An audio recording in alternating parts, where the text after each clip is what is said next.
Tom, Thomas, the character you play, is sort of a very classic, almost literary protagonist. It's kind of like Wuthering Heights, you think, Jane Eyre. Yeah. Were you inspired by those literary characters? Yes, very much. It was something that Guillermo had talked to me about from the very first time we met. And then he recommended some other books, The Mysteries of Udolpho by Anne Radcliffe, which is strangely less known, but actually was one of the very first Gothic romance novels, and there's a heroine in that. I think the tall, dark stranger is called Signor Montoni. This idea, that was around the time of the invention of the Byronic hero. I know Guillermo does a lot of world building for you guys before the film. He gives you this outline about your characters. I wanted to know what your process was like with him and Jessica, building this very complicated relationship between the two of those characters. Yeah, it was. I mean, it was really fascinating. And about 2 weeks before we started filming, Jessica and Guillermo, I was in London doing a play, and they came to London, and we spent a weekend just sitting around a table, just talking, just sharing ideas about their childhood, because I think we had to understand where they had come from to get to the place where you see them in this film.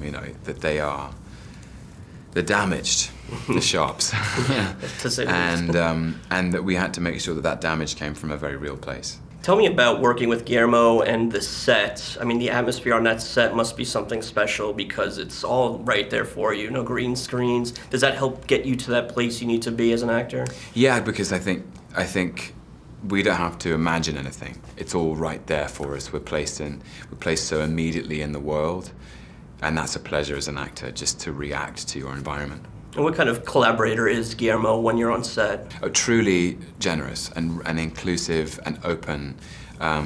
We were tweaking the writing all the way to the end. Actually, we were changing things as we went along, and he does this extraordinary thing. He edits it during the night.